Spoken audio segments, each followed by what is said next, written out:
धन्यवाद गुरुजी। यसो गरौँ, अब यसलाई एकदम फर्मल्ली पनि बनाउनु परेन हैन।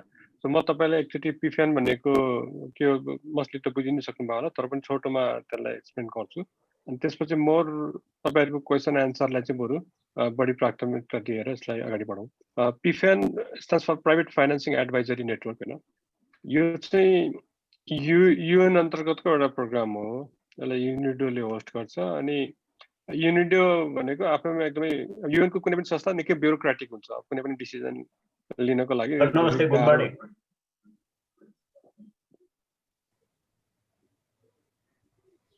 हुन्छ सुजन सर कन्टिन्यू। त्यो अब युएनमा कुनै पनि डिसिजन लिन अलि ब्युरोक्रेटिक अर्गनाइजेसन भएको हुनाले तीनटा कोड छन्। यो गरेर यसमा टाइम लाग्ने भएको हुनाले रिपलाई चाहिँ इम्प्लिमेन्टिङ पार्टनर राखेको छ, renewable energy and energy efficiency partnership भनेर। यो चाहिँ अस्ट्रेलियामा छ। सो यसलाई रिपले इम्प्लिमेन्ट गर्छ, युनिडोले होस्ट गर्छ। अनि अब क्लाइमेट चेन्ज सबैको इस्यु भएको हुनाले यो युएनको लागि एकदमै इम्पोर्टेन्ट प्रोग्राम मध्ये यो पनि पर्छ। यसको मेन अब्जेक्टिभ भनेको यो पिफ्यानले आफै फन्डिङ गर्दैन, कुनै पनि प्रोजेक्टलाई फाइनान्सिङ गर्दैन। पिफ्यानले के गर्छ भन्दा तपाईको प्रोजेक्टलाई के गर्दा चाहिँ इन्भेस्टर रेडी हुन्छ त्यो काम गर्छ। त्यसको लागि के गर्छ पिफ्यानले, तपाईले एकचोटि एप्लाई गरिसकेपछि सेलेक्ट त्यो प्रोजेक्ट सेलेक्ट भयो भने एउटा डेडिकेटेड कोच मेन्टर एपोइन्ट गर्छ। अनि उसले चाहिँ तपाईहरुसँग बसेर तपाईको एक्जिस्टिङ प्लान, बिजनेस मोडल के छ, रेभेन्यू स्ट्रक्चर के छ, फाइनान्सिङ स्ट्रक्चर के छ, त्यसलाई अब कसरी हुन्छ त्यसलाई इन्भेस्टर रेडी बनाउने भनेर अनि तपाईसँग बसेर त्यो काम गर्छ। अनि त्यसको आउटपुटहरु भनेको business plan, financial model, executive summary, teaser, pitch deck हैन, अथवा अरु कुनै चीज चाहियो भने त्यो चीजहरु तपाईसँग बसेर उसले त्यो बनाउँछ। त्यसपछि चाहिँ तपाईको प्रोजेक्ट चाहिँ इन्भेस्टमेन्टको लागि इन्भेस्टरलाई प्रेजेन्ट गर्नलाई लायक भयो। सो त्यसपछि पिफ्यानको आफ्नै नेटवर्कमा थुप्रै इन्भेस्टर्सहरु आबद्ध छ। तिनीहरु अथवा अरु नयाँ कुनै खोज इन्भेस्टर छ भने त्यसमा पनि कोच पिफ्यान इन्भेस्टमेन्ट फेसिलिटेसन टिम छ पिफ्यानको, उसँग मिलेर त्यो कामहरु उसले अगाडि बढाउँछ। सो हाम्रो सक्सेस रेट भनेको 20% जति छ, मिनिङ 5 वटा प्रोजेक्टले एप्लाई गर्दा एउटा प्रोजेक्ट क्लोज भएको छ।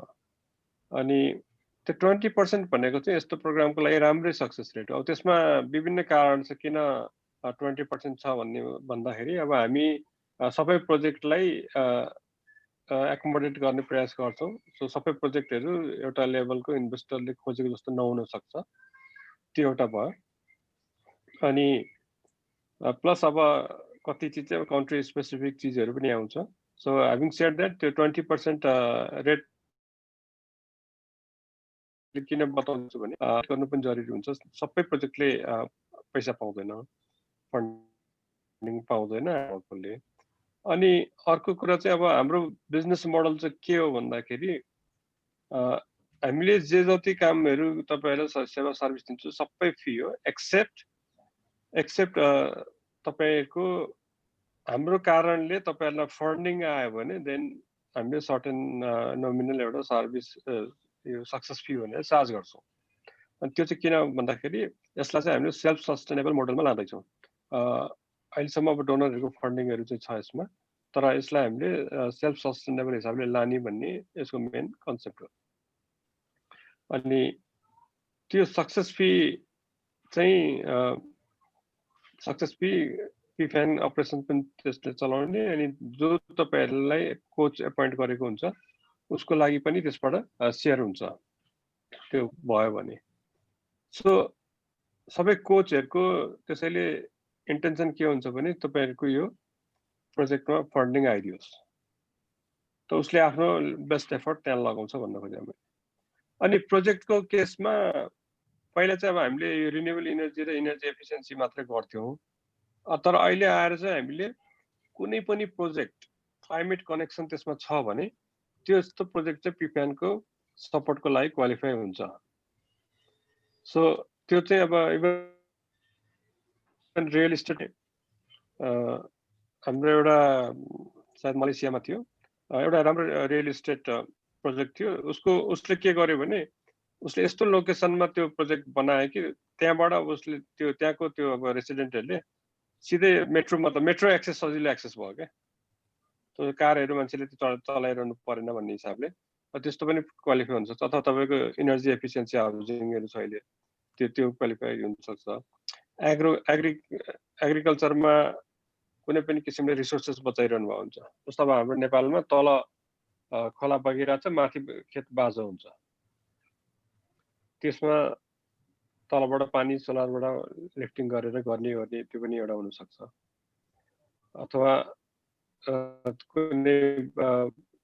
कुनै जमानामा त्यो खेतीयोग्य जमिन थियो, पछि खोला त्यहाँ पस्यो, त्यो बगर भयो, अहिले त खेतीयोग्य छैन। अब त्यस्तो बगरमा केही एग्रो प्रोडक्ट्सहरू लगाउने हो भने त्यो पनि क्वालिफाई हुनसक्छ।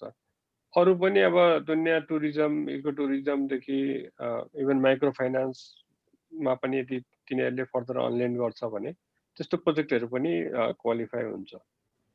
सो अब यसको एप्लिकेसन मोडालिटी के हुन्छ भने हामीले थ्रु आउट द इयर यो एप्लिकेसनहरू एक्सेप्ट गर्छौँ।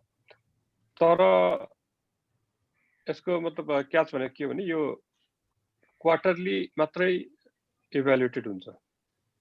सो अहिलेको अनगोइङ यो अर्ली नोभेम्बरसम्म डेडलाइन छ। त्यो प्रोजेक्ट जसले त्यो टाइमसम्म एप्लाई गर्छ त्यो विदिन भनौँ न डिसेम्बरसम्म उसको रिजल्टहरू सबै आइसक्छ। त्योभन्दा पछाडि गर्नेको अर्को क्वार्टरमा आउँछ। तर हामी थ्रु आउट द इयर एप्लिकेसन्सहरू एक्सेप्ट गर्छौँ। अनि एप्लिकेसन गर्नको लागि चाहिँ हाम्रो क्लाइमेट इन्भेस्ट भन्ने सिस्टम छ। त्यो पिफेनको वेबसाइटमा जानुभयो भने स्टार्ट एप्लिकेसन गर्नु भने तपाईँलाई त्यो ठाउँमा लान्छ। त्यसमा जाँदाखेरि पहिला तपाईँले त्यसपछि रजिस्टर गर्नुपर्छ। रजिस्टर गर्दाखेरि के पनि छैन, 7-8वटा फिल्ड हो, नाम, कम्पनीको नाम, ठेगाना, इमेल आइडी आदि इत्यादि गरेर छ। त्यसमा एउटा तपाईँले पिफेनको बारेमा कसरी जान्नुभयो भन्ने छ, त्यहाँ तपाईँले मेरो नाम राख्न सक्नुहुन्छ। त्यसपछि त्यो सबमिट गरिसकेपछि तपाईँलाई इमेल आउँछ उताबाट, त्यो इमेल भेरिफिकेसन हो। अनि त्यो इमेल तपाईँले आइसकेपछि त्यहाँ क्लिक गर्नुभएपछि त्यसपछि चाहिँ तपाईँले अब त्यो एकाउन्टमा क्रिएट पासवर्ड अथवा रिसेट पासवर्ड भनेर त्यो ठाउँमा तपाईँलाई पुर्याउँछ। त्यहाँ तपाईँले रिसेट पासवर्ड गरेर अब तपाईँले पासवर्ड राख्नु पर्यो। अनि त्यो पासवर्ड राखिसकेपछि देन तपाईँले चाहिँ अब त्यसको मेन साइटमा इन्टर गर्नुभयो। त्यो साइटमा इन्टर गरिसकेपछि त्यसमा तपाईँले 2-3वटा डकुमेन्ट चाहिँ तपाईँसँग रेडी हुनुपर्छ। एउटा चाहिँ प्रपोजल। त्यो प्रपोजलमा तपाईँले अहिले अब त्यो इन्भेस्टर रेडी प्रपोजल चाहिएन, खालि हाम्रो इभ्यालुएटरहरूको लागि यो प्रोजेक्ट चाहिँ यस्तो हो भन्ने कुरा बुझाउन सक्ने चाहिँ त्यसमा हुनु पर्यो। अनि त्यसमा अब के हुनु पर्यो भने तपाईँको बिजनेस के हो, बिजनेस मोडल के हो, रेभेन्यू स्ट्रक्चर के हो, कहाँबाट रेभेन्यू आउँछ, तपाईँको मार्केटको हो कहाँ हो, अनि म्यानेजमेन्ट टिम कस्तो छ, त्यो फाइनेन्सियल त्यसको के हो, रिस्क म्यानेजमेन्ट के हो, यो इकोनोमिक, सोसियल र जेन्डर इम्प्याक्ट त्यसमा के छ भन्ने कुरा, यो 7-8वटा चिजहरू छ। त्यो चिज चाहिँ तपाईँले त्यसमा राखेर एउटा प्रपोजल बनाउनु पर्यो। अनि त्यो प्रोजेक्टको तपाईँले एक्सेल सिटमा त्यसको फाइनेन्सियल बनाउनु पर्यो।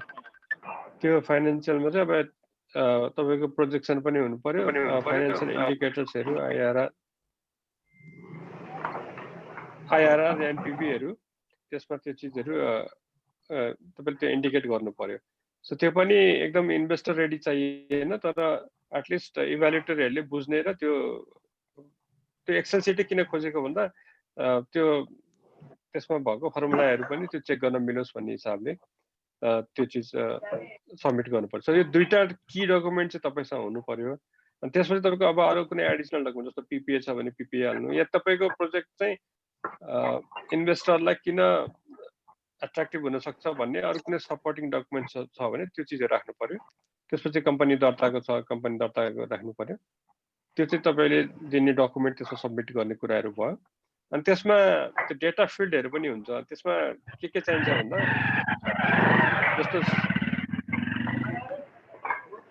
जस्तो CO2 एमिसन जुन तपाईँको प्रोजेक्टले त्यो मिटिगेट गर्छ। सरको म्युट गर्नु पर्यो।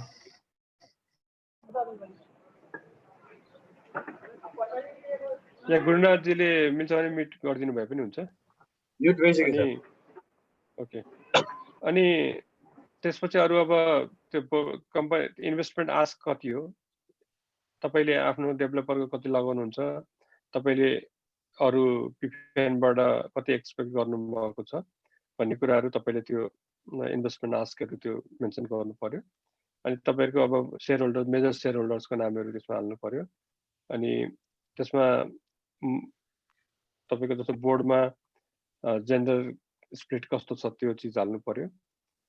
अनि brief description of your project भनेर छ, त्यसमा तपाईले एक प्याराग्राफ जति एकदम सर्ट हिसाबले त्यसमा त्यो डिस्क्रिप्सनहरू राख्नु पर्यो। सो त्यो भित्र गइसकेपछि भर्ने डाटाहरू खासै कम्प्लेक्स छैन। अनि हाम्रो यही पार्टिसिपेन्ट्सहरु मध्ये उहाँले एप्लाई पनि गरिसक्नु भएको छ हैन। सो त्यो भित्र त्यति कम्प्लेक्स छैन, खालि त्यो प्रपोजल र फाइनान्शियल चाहिँ बन्नु पर्यो कि। अनि त्यो प्रपोजल बनाउनलाई गाइडलाइन्सहरू सबै हाम्रो वेबसाइटमा छ, म पनि त्यो चीज पठाइदिन सक्छु। एकदम फाइनान्शियल्स पनि प्रोजेक्सन पनि चाहियो। त्यति भयो भने अनि मैले अब हामी नेपालमा अलिकति अर्गनाइज छैनौं जस्तो नै लाग्छ हैन। हामीलाई अलिकति डकुमेन्ट भनेपछि अलिकति के हो भन्ने लाग्छ, तर त्यस्तो केही पनि छैन। एकदम सिम्पल छ। अलिकति टाइम दिनुभयो भने त्यो तपाईले मज्जाले गर्न सकिने चीज नै हो त्यो। कि मतलब कसैलाई अरु बाहिरको मान्छेलाई लगाउनु पनि पर्दैन। मेबी फाइनान्शियल्सको लागि पर्यो भने भिन्दै कुरा हो, नत्र प्रपोजल लेख्नको लागि एकदम सिम्पल छ, त्यो लेख्न सक्छ। त्यति गरेपछि अनि त्यो सबमिट गर्नु भएपछि त्यसपछि त्यो इभ्यालुएसनमा जान्छ। इभ्यालुएसनमा गएपछि तपाईलाई एकचोटी एउटा पिरियड क्रस गरेपछि इभ्यालुएसनको रिजल्ट पनि तपाईलाई इमेलबाटै आउँछ। अनि त्यसपछि कोच एपोइन्ट हुन्छ र कोचले तपाईलाई त्यसपछि गाइड गर्छ। अनि त्यसको जे डेलिभरेबल्स हुन्छ त्यो पनि अब पछि चाहिँ त्यो सिस्टममै सबमिट गर्दै जाने हो। अनि त्यसपछि त्यो बिजनेस प्लानहरु सबै बनिसकेपछि देन इन्भेस्टर्सहरुसँगको नेगोसिएसन अथवा त्यो म्याचिङहरुको काम हुन्छ। त मैले पिफेनको बारेमा अहिले एक्सप्लेन गर्ने यति नै हो। अब बाँकी चाहिँ जे जति यहाँलाई क्वेशन्सहरु छ त्यसबाट बाँकी चीजहरु क्लियर हुँदै जाला। अब चाहिँ यहाँहरुले क्वेशन्सहरु सोध्न सक्नुहुन्छ। सुरुमा हाम्रो रामबहादुर सरले अनम्युट गर्नुभयो।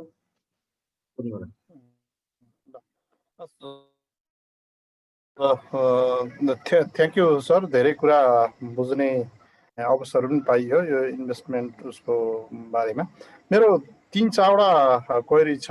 धेरै कुरा लगभग आउटलाइन सरले बताइसक्नु भयो। यसको मोटामोटी टाइम फ्रेम हो या हामीले त्यसमा चाहिँ इन्भेस्ट भनेर अनि दिन्छ, अनि यो पार्टनरशिपमा आउने हो या जस्ट फन्डिङ चाहिँ फन्डिङ मात्रै एस्योर गर्ने हो? त्यो दुईटा भयो।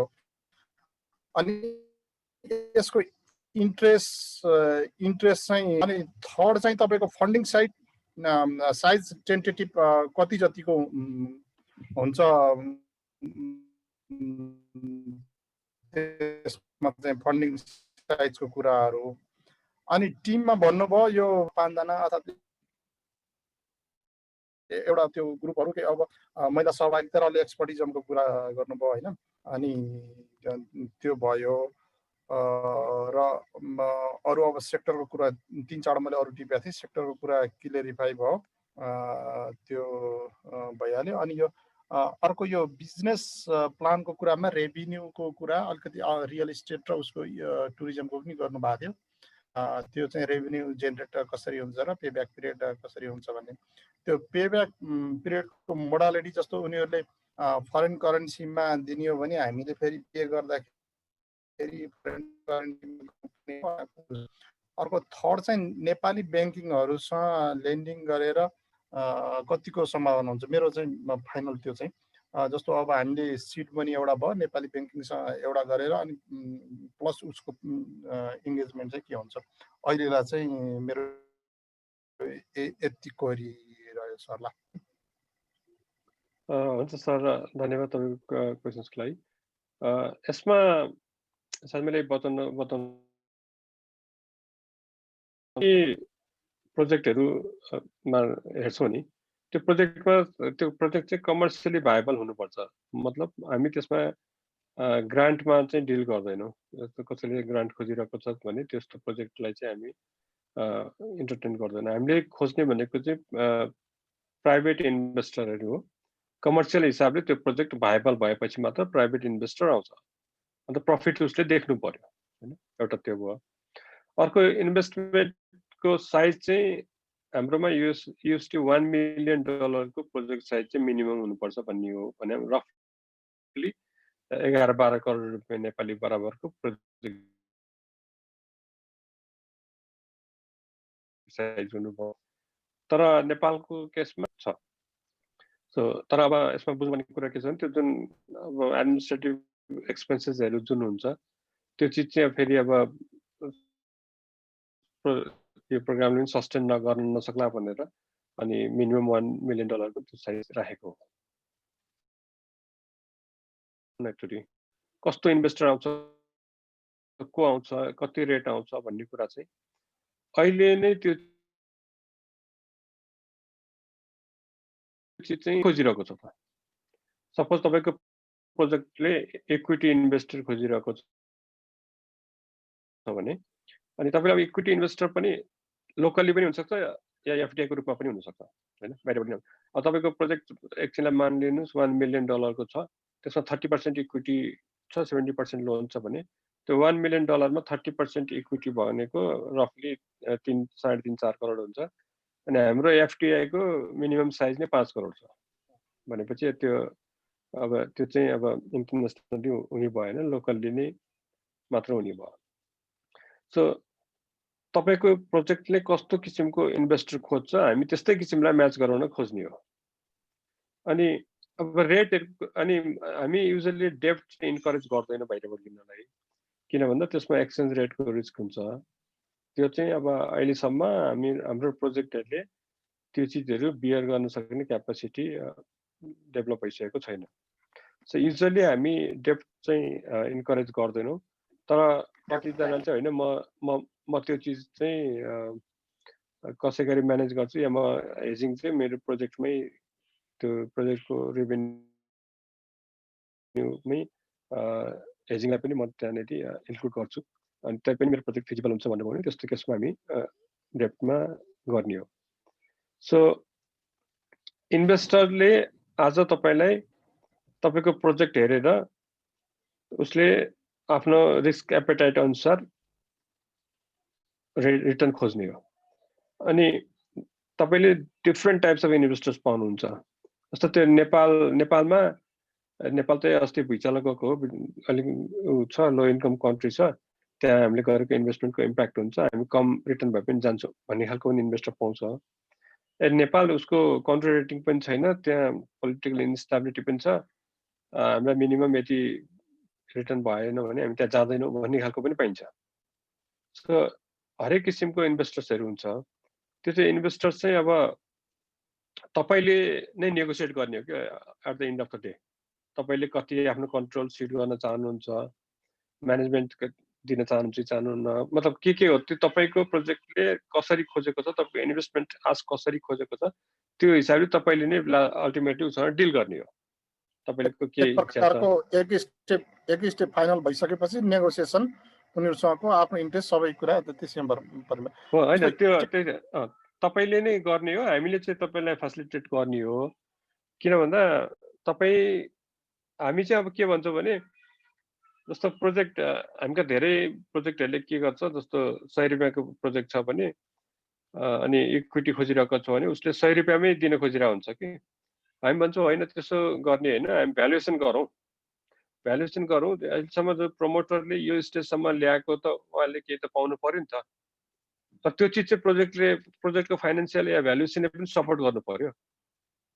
डेभलपरले जहाँ प्रिमियम पाउँछ भने किन प्रिमियम नखोज्ने, इन्भेस्टर्ससँग किन प्रिमियम नलिने भन्ने हाम्रो चाहिँ त्यो हेराइ हुन्छ। त्यो चिज चाहिँ अब तपाईँको भ्यालुएसन गर्दाखेरि त्यो चिज सपोर्ट गर्नु पर्यो। सो इन्भेस्टरसँग यो के कहिले भन्ने कुरा एकदम त्यो चाहिँ अब त्यो तपाईँको प्रोजेक्टले के खोजेको छ र इन्भेस्टर त्यो एपेटाइट भएको इन्भेस्टर पाइएपछि त्यो हिसाबले कुरा गर्ने हो। अनि टाइम फ्रेमको जुन कुरा गर्नुभयो, टाइम फ्रेममा चाहिँ अलिकति टाइम लाग्ने नै प्रोसेस हो। यो किन लाग्ने भन्दा मतलब त्यो हामीले गरेर लाग्ने भन्दा पनि यो फन्ड रेजिङ आफैमा टाइम टेकिङ प्रोसेस भएको हुनाले त्यसमा टाइम लाग्छ। अनि तपाईँले एप्लिकेसन गरेपछि लगभग ठ्याक्कै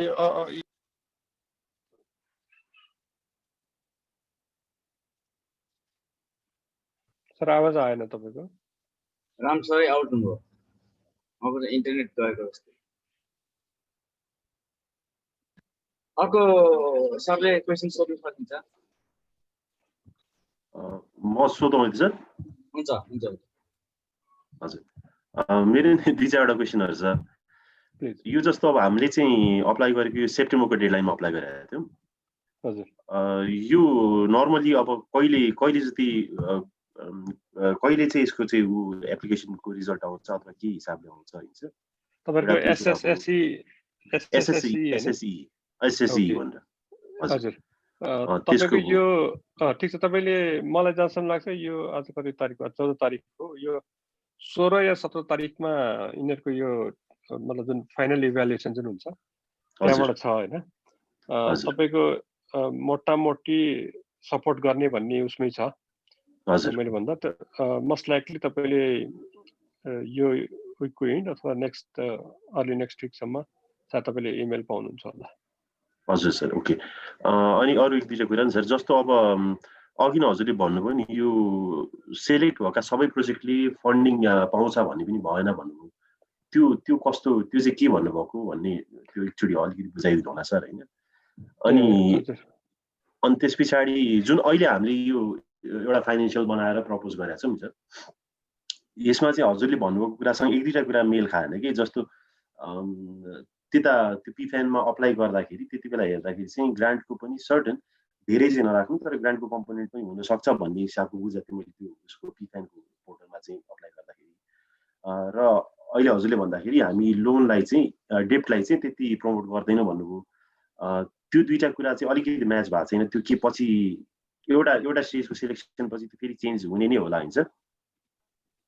यस्तो छ, हामीले डेप्ट मतलब ग्रान्ट हामी ग्रान्ट चाहिँ त्यो गर्दैनौँ भन्नुको अर्थ के हो भने हामीले मोबिलाइज, यो चाहिँ नामै प्राइभेट फाइनेन्सिङ एडभाइजर नेटवर्क भन्ने, यो प्राइभेट फाइनेन्सिङ कसरी मोबिलाइज गर्ने भन्ने कुरा हो। यसको छोटो ब्याकग्राउन्ड चाहिँ के हो भने यो क्लाइमेट चेन्ज मिटिगेट गर्नको लागि पब्लिक फन्डिङ मात्र इनफ छैन, यसमा चाहिँ प्राइभेट इन्भेस्टर ल्याउनु पर्छ। अनि अब अहिले चाहिँ यो टेक्नोलोजिजमा आएको इम्प्रुभमेन्टको कारणले गर्दा रिन्युएबल इनर्जी प्रोजेक्ट्सहरू पनि कमर्सियली मजाले भाइबल भयो, मतलब एकदम लुक्रेटिभ रिटर्नहरू दिन थालिसक्यो। भन्दा प्राइभेट इन्भेस्टर्सहरूको लागि चाहिँ यो एउटा नयाँ एभिन्युज भयो। इनफ्याक्ट मैले अस्ति कहाँ पढेको थिएँ कि अब आउने कति युनिकर्न्सहरू चाहिँ यो यही सेक्टरबाट आउँछ भन्ने भयो क्या। सो हामीले मोबिलाइज गर्न खोजेको चाहिँ प्राइभेट इन्भेस्टमेन्ट हो। हामीले ग्रान्ट कसैलाई डिस्करेज गर्दैनौँ। हामी कहिले काहीँ कस्तो प्रोजेक्ट आउँछ भने यति मतलब जस्तो एउटा एग्रोवाला थियो, एकदम मजाको प्रोजेक्ट थियो, तर उहाँलाई के भन्यो भने तपाईँको प्रोजेक्ट चाहिँ एक त त्यो इन्भेस्टरको लागि त्यो साइजेबल पनि भएन, प्लस तपाईँको प्रोजेक्ट चाहिँ यति मतलब राम्रो छ कि तपाईँले ग्रान्ट पाइहाल्नुहुन्छ भनेर हामीले उसलाई ग्रान्टतिर पठाइदियौँ क्या। हामी आफै चाहिँ मतलब अब ग्रान्ट डिल गर्दैनौँ कि, तर उसलाई अब हाम्रो नेटवर्कमा छ त्यस्तो छ भने हामी उसलाई सपोर्ट गर्छौँ। कहिलेकाहीँ हामी कहाँ त्यो कस्तो आउँछ भने त्यो कम्पिटिसनहरू यस्तो भइरहेको हुन्छ, बिजनेस प्लान कम्पिटिसन यस्तो भइरहेको छ, त्यहाँ जित्यो अथवा त्यो एउटा स्टेजमा पुग्यो भने यति उसले ग्रान्ट पाउने भन्ने हुन्छ। त्यस्तो प्रोजेक्टहरू, त्यस्तो चिज चाहिँ हामी प्रोजेक्टहरूलाई त्यो रिफर गर्छौँ होइन। हामी आफै चाहिँ ग्रान्ट, तपाईँले जस्तो हामीसँग चाहिँ ग्रान्टको आश गर्नुभयो भने त्यो चाहिँ हामी ल्याउन सक्दैनौँ भन्ने खोजेको हो। त्यो तपाईँले ग्रान्ट पाउनु चाहिँ त्यो राम्रै कुरा हो क्या। तपाईँको कुनै पनि प्रोजेक्टले अर्ली स्टेजमा एटलिस्ट ग्रान्ट पायो भने उसको सर्टेन चिजहरूलाई चाहिँ उसले फुलफिल गरिदिन्छ भन्ने मान्यता हो। तर पिफेन आफैले त्यसमा रिफर गर्ने भन्ने कुरा हो। तर हामी एक्टिभली लागेर तपाईँलाई ग्रान्ट खोज्ने चाहिँ त्यो चाहिँ हामी गर्दैनौँ। अनि मेरो पनि पर्सनल मान्यता भने चाहिँ ग्रान्ट चाहिँ डिस्टोर्ट चाहिँ गर्नु भएन, ग्रान्टको कुरा त्यो भयो। अनि मैले जुन त्यो सबै प्रोजेक्टले फन्डिङ पाउँदैन भनेको चाहिँ के हो भने फन्डिङ भनेको त प्राइभेट इन्भेस्टरबाट खोज्ने भनिहालेँ मैले होइन। त्यो पिफेनले आफैले फाइनेन्स गर्ने होइन। पिफेनले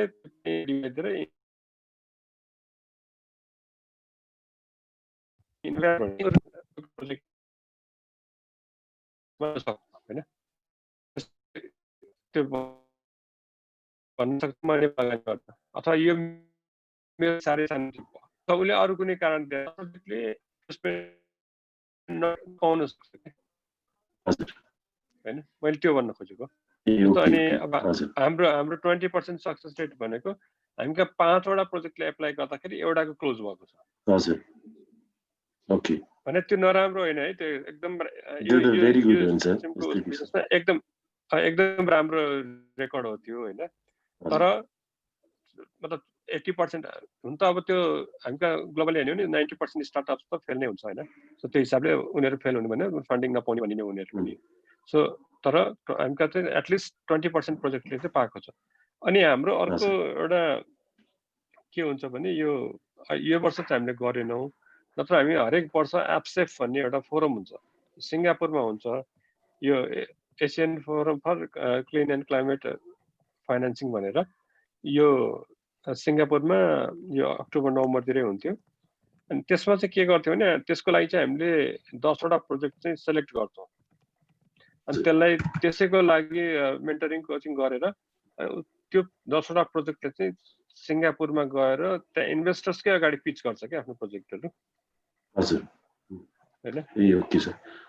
अनि त्यो पिच गर्दा चाहिँ त्यसको सक्सेस रेट चाहिँ 30 to 35 छ। त्यहाँ जुन प्रोजेक्टले पिच गर्छ नि त्यसको चाहिँ 30 to 35% छ। हुन्छ सर, थ्याङ्क यू। एक दुईटा क्वेसन छ सर अरू है। यो इन केस सेलेक्टेड भएको अवस्थामा नि सर यो प्रोजेक्ट अब भनौँ न, अब एउटा प्रोजेक्ट हामीले जुन अप्लाई गरेको छ नि एडमिनिस्ट्रेसन कसले गर्छ, फन्डिङका एडमिनिस्ट्रेसनहरू भनेको हामीले नै गर्छौँ कि अथवा पिफ्यानले गरिदिन्छ कि, अनि फन्डिङ कुन स्टेजमा कसरी आउँछ भनेको के आधारमा आउँछ, फन्डिङ कसरी आउँछ र एडमिनिस्ट्रेसन प्रोजेक्ट कसले गर्छ भन्ने कुरा नि सर। प्रोजेक्टको एडमिनिस्ट्रेसन चाहिँ पिफ्यानले ह्यान्डल गर्छ कि अथवा जो डेभलपर उसैले नै सबै ह्यान्डल गर्नुपर्ने हुन्छ कि कसरी हुन्छ सर? होइन, पिफ्यानले एडमिनिस्ट्रेसन भन्ने के पनि गर्दैन। पिफ्यान चाहिँ एउटा प्रोग्राम मात्र हो, पिफ्यान अर्गनाइजेसन पनि होइन होइन। पिफ्यानको ब्याङ्क एकाउन्ट पनि छैन, मतलब पिफ्यान इज जस्ट अ प्रोग्राम। पिफ्यान भनेको प्रोग्राम मात्रै हो, पिफ्यानको एक्जिस्टेन्स भनेको के पनि त्यस्तो होइन। पिफ्यानलाई युनिडोले होस्ट गर्ने हो अनि रिप्ले इम्प्लिमेन्ट गर्ने हो। सो पिफ्यान आफैले के पनि गर्दैन, तपाईँको प्रोजेक्ट तपाईँले नै गर्ने हो। र हाम्रो त्यो सिलेक्सन क्राइटेरिया पनि सबभन्दा बढी वेटेज चाहिँ म्यानेजमेन्टलाई दिएको छ। म्यानेजमेन्ट राम्रो छ भने इन्भेस्टर आउन सक्छ भन्ने कुरो हो। त्यो तपाईँको प्रोजेक्टको एडमिनिस्ट्रेसन सबै चिज तपाईँले नै गर्ने हो। अब तपाईँले एकछिनलाई मान्नु तपाईँले इन्भेस्टमेन्ट खोज्नुभयो, मलाई 50% या 60% अफ मेरो प्रोजेक्टको चाहिँ इक्विटी चाहिँ मलाई चाहियो भनेर अरूलाई म अफर गर्न सक्छु भनेको चाहिँ जसले 50-60% तपाईँको प्रोजेक्टको इक्विटी लिन्छ त उसले त कन्ट्रोल पनि खोज्छ होला होइन। त्यो इन्भेस्टरले चाहिँ तपाईँको प्रोजेक्टमा सर्टेन कन्ट्रोल खोज्न सक्छ। त्यो तपाईँले डिसाइड गर्ने हो कि म कति कन्ट्रोल सिट गर्न चाहन्छु, म बोर्ड सिट कतिवटा दिन सक्छु, त्यो हिसाबले तपाईँले इक्विटी खोज्ने हो। तपाईँ 60% इक्विटी चाहिँ उसमा माग्नुभयो या 50% उसमा माग्नुभयो, म बोर्डमा चाहिँ सिट दिन्न भन्न त त्यो लोजिकल भएन होइन। त्यो चिजहरू भने चाहिँ अब तपाईँहरूको पछि भनौँ न डिल क्लोज हुने भयो अथवा त्यो स्टेजमा पुग्यो भने तपाईँले सेयर होल्डर्स एग्रिमेन्ट गर्दाखेरि त्यो चिजहरू नेगोसिएट गर्ने कसको के रोल हुन्छ भन्ने कुरा त्यो हामी सेयर होल्डर्स एग्रिमेन्टमा तपाईँलाई त्यतिखेर त्यो चिजहरू गाइडेन्स पनि हुन्छ त्यो स्टेजमा पुग्यो भने। अनि त्यो चाहिँ तपाईँले त्यतिखेरै हेर्नु क्ल्यारिटी तपाईँसँग हुनु पर्यो कि तपाईँले के खोजिरहनु भएको छ। सो तपाईँहरूले इन्भेस्टमेन्ट आस्कदेखि नै यो चिज चाहिँ क्लियर गर्नु, मैले के खोजेको छु, फन्डिङको रूपमा के खोजेको छु, कन्ट्रोल मैले खोजिरहेको छु अथवा छोड्न चाहिरहेको छु। हजुर एउटा हाइड्रो प्रोजेक्ट थियो, अनि उहाँले के भन्नुभयो भने म एउटा सर्टेन स्टेज उहाँले पुऱ्याउनु भएको थियो, त उहाँले म अलमोस्ट 100% मतलब मलाई एफटिआइएसमा खोजिदिनु भन्नु। त हजुर पछि अब हामीले त्यो गर्दाखेरि त्यो इन्भेस्टर आउने भनेको यहाँ आएर हाइड्रो बनाउने भन्ने हुँदैन, या मतलब उसले भिडेर त्यो गरेर काम गर्दैन। तपाईँलाई हेरेर ऊ आउने हो, तपाईँको क्यापाबिलिटीमा उसले विश्वास गरेर आउने हो। तपाईँ नै यदि सबै चिज छोड्न चाहनुहुन्छ भने तपाईँ नै अब सबै गर्न इन्भेस्टर पाउन गाह्रो छ। कन्टिनेन्ट नलेज कि त्यो चाहिँ एकदमै यस्तो लुक्रेटिभ प्रोजेक्ट हुनु पर्यो होइन। सो यो चिज भनेको चाहिँ मैले तपाईँलाई एकदम फ्याट्टा दिने जवाफ यस्तो के पनि छैन। यो तपाईँको प्रोजेक्टले के खोजेको छ, तपाईँले के खोज्नु भएको छ, इन्भेस्टरले के खोजिरहेको छ, के हेरिरहेको छ, त्यो हेरेर त्यसको बेसिसमा हुने चिज हो। अनि त्यो डेप्टको जुन कुरा गर्नु पनि मैले डेप्ट किन डिस्करेज गर्छु भनेको भने मैले डेप्ट लोकल डेप्ट भने होइन, इन्टरनेसनल डेप्ट जुन हामीले खोजिया हुन्छ नि, बाहिरबाट डेप्ट आयो भने त अलिक सस्तो ब्याजमा आउँछ भन्ने जुन एउटा हाम्रो सोच छ नि, अब त्यो डलर अस्तिसम्म 110 थियो, अहिले 120 भयो होइन डलरको रेट। तपाईँले त्यो फिर्ता पठाउँदाखेरि त त्यो अब त्यो फरेन करेन्सी पठाउनु पर्यो, त्यो एक्सचेन्ज रेटको रिस्क चाहिँ कसले लिने त? अब अहिले हाम्रो प्रोजेक्टमा त्यो क्यापासिटी छैन। त्यसको उपाय भनेको हेजिङ गर्ने हो, तर हेजिङको कस्ट छ। तपाईँले हेजिङ गरेर बाहिरबाट ल्याउनु भन्दा त लोकल्ली नै तपाईँलाई सस्तो पर्छ। र आजको दिनमा यदि तपाईँको प्रोजेक्टले यहाँको ब्याङ्किङबाट लोन लिन सक्दैन भने त्यो प्रोजेक्ट चाहिँ केही त्यसमा there has to be something wrong with your project भन्ने कुराको त्यो निस्किन्छ होइन। सो तपाईँले बाहिरबाट फन्डिङ खोज्ने भनेको दुईटा कारण हुन्छ। एउटा चाहिँ नेपालको ब्याङ्कको क्षमता भएन, जस्तो कुनै समयसम्म एउटा 10, 12, 15 मेगावाट भन्दा माथिको प्रोजेक्ट भयो भने बाहिरबाट फन्डिङ खोज्नु पर्थ्यो। अर्को भनेको यहाँको इन्ट्रेस्ट रेट एकदम महँगो भयो, उताको एकदम सस्तो छ भने त्यतिखेर तपाईँले बाहिरको डेप्ट खोज्ने हो भन्दा अहिले अब हाम्रो नेपालमा चाहिँ ब्याङ्किङ सेक्टरको एपेटाइट पनि बढेको छ, उसको क्यापिटल सबै चिज बढेको छ। अनि आजको दिनमा अस्तिको मोनेटरी पोलिसीले उनीहरूलाई यो सेक्टरमा 15% चाहिँ म्यान्डेटोरीली लेन्ड गर्नुपर्छ भनेको पनि अवस्था छ भन्दा ब्याङ्कहरू पनि अहिले प्रोजेक्टहरू नै खोजिरहेको छ। डेप्टको लागि चाहिँ हामी लोकल ब्याङ्क्सबाटै भन्ने इन्करेज गर्छौँ होइन। अनि कहिलेकाहीँ चाहिँ कस्तो त प्याकेजमै पनि उनीहरूले अब डेप्ट पनि इक्विटी पनि खोजेको छ। त्यो ठुलो साइजको प्रोजेक्ट छ भने अनि कति केसमा चाहिँ जस्तो एउटा एक्जाम्पल, तपाईँले थाइल्यान्डकै कुनै सप्लायरको इक्विपमेन्ट युज गर्नु भएको छ भने चाहिँ त्यहाँको थाई ब्याङ्कले लोन दिन्छ क्या। त्यस्तो किसिमको एउटा प्याकेजमा छ भने त्यो भिन्नै कुरा भयो। अदरवाइज हामी डेप्ट चाहिँ बाहिरबाट ल्याउने डेप्टमा चाहिँ इन्करेज गर्दैनौँ। तपाईँले यसो बुझ्नुपर्ने के कुरा हो भने तपाईँको प्रोजेक्ट तपाईँको हो, त्यो प्रोजेक्टमा तपाईँले खोज्नु भएको भने एउटा फन्डिङ हो होइन। बाँकी प्रोजेक्टमा जे चाहिन्छ नि, जस्तो फन्डिङ गर्दाखेरि अब तपाईँले बाहिरबाट पैसा आउने हो भने त भोलि एफटिआईको लागि यो उद्योग विभागबाट त्यसबाट एप्रुभल लिनु पर्यो, राष्ट्रपतिबाट एप्रुभल लिनु पर्यो, त्यो सब चिज एज इट इज छ क्या। खालि पैसा यताको कि उताको भन्ने कुरा मात्र हो। एफटिआई ल्याउनु भने कम्स एज एफटिआई, एफटिआईले चाल्नुपर्ने जे प्रोसेस छ त्यो चाहिँ तपाईँलाई पनि एप्लाई भइहाल्यो, त्यो तपाईँले गर्नै पर्यो। हाम्रो एउटा यस्तो सोलरको एउटा प्रोजेक्टमा त्यो बाहिरबाट आएको उ थियो, अनि अब त्यसमा के भयो भने त्यो अब एफटिआईमा पनि एउटा एफटिआई ल्याउने भनेको नेपालमा अलिकति च्यालेन्जै छ क्या, यो लिगल साइडबाट पनि। अनि तपाईँको त्यो डकुमेन्टेसनदेखि एभ्रिथिङ। सो हामीले अल्टिमेटली के गर्यो भने पिफेनले आफ्नो खर्चमा त्यसको यहाँको एउटा राम्रो लयर हायर गरेर उहाँलाई दिइदियो। सो उसले बसेर त्यसको बनाइदियो क्या। सो त्यो पनि एउटा प्रोसेस आफैमा हो। त्यो सबै प्रोसेस तपाईँले पुरा गर्नै पर्यो। त्यो सबै चिज जे गर्नुपर्ने प्रोजेक्टले जे गर्नुपर्छ त्यो चिज गर्नै पर्यो। हामीले तपाईँलाई फेसिलिटेट गरिदिने हो इन्भेस्टरसँग म्याच गर्नको लागि। हजुर, ओके सर, धन्यवाद। Thank you sir. हजुर, प्रवीण सरको क्वेसन दिँदा हाम्रो बिन्दु मानन्दर नेम मानन्दर म्यामको नमस्ते। नमस्ते। हजुर, अब यो यहाँ कुरै सुन्दै जाँदाखेरि हाइड्रोमा पनि लगानी हुन्छ भन्ने कुरा भयो। त्यसमा पनि अब यो साइज चाहिँ इम्प्लिकेट हुन्छ या हुँदैन? यो $1 मिलियन भन्दा अबबै हुनुपर्ने या चाहिँ त्यस्तो केही छ कि? यस्तो छ सर, अब हामीका म्याक्सिमम प्रोजेक्ट अहिले एप्लाई गरेको हाइड्रो नै छ होइन। हाइड्रोमा तपाईँको हजुर। अब $1 मिलियन भनेको एनिथिङ एबभ 1 मेगावाट हुने बित्तिकै त्यो थ्रेसोल्ड क्रस गरिहाल्छ। सो 1 मेगावाट भन्दा माथिको प्रोजेक्टको त्यो थ्रेसोल्ड बढी नै हुन्छ। हाम्रो केसमा त अब हामी $50 मिलियन सम्म साइज भन्छौँ, कति केसमा चाहिँ त्योभन्दा ठुलो साइजको पनि एप्लाई गरेको छ। सो हाइड्रोको हजुर। केसमा मलाई त्यो इन्भेस्टमेन्टको त्यो थ्रेसोल्ड त्यति इस्यु हो जस्तो लाग्दैन।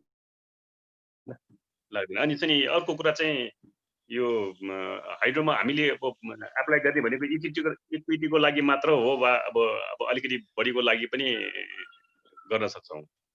इक्विटी बाहेक अरू के भन्नुभयो? मतलब चाहिँ अब हामीले डिमान्ड गर्ने इक्विटी इन्भेस्टमेन्टको लागि मात्रै हुन सक्छ या त्योभन्दा बढीको लागि पनि रिक्वेस्ट गर्न सक्छौँ? त्योभन्दा अब इक्विटी फाइनेन्सिङ भयो हामीका कि चाहिँ डेब्ट भयो होइन भनेर लोन भयो। हजुर। त मैले त्यही भन्छु, जस्तो तपाईँले त्यो गर्न सक्नुहुन्छ, लोनको लागि पनि गर्न सक्नुहुन्छ, इक्विटीको लागि पनि गर्न सक्नुहुन्छ। तपाईँले लोन कहाँबाट खोज्नु भएको भन्ने कुरा इम्पोर्टेन्ट हो। तपाईँले अब बाहिरबाट खोज्नु भयो कि नेपालबाट खोज्नु भयो? मैले अहिले भर्खर पनि बताएँ, हामी सकभर बाहिरबाट आउने लोनलाई इन्करेज गर्दैनौँ, मतलब त्यो गर्दैनौँ। तपाईँले खोजेको लोन लोकली ब्याङ्कबाट त्यो चिज चाहिँ हामी तपाईँलाई दिलाउनलाई एसिस्ट चाहिँ गर्छौँ।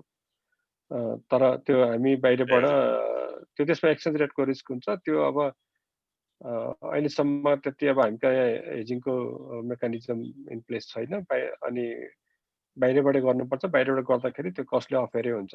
अब त्यो तपाईँले प्रोजेक्टमा त्यो खर्चको रूपमा राखेर तैपनि भाइबल हुन्छ भने त्यो डिफ्रेन्ट स्टोरी भयो।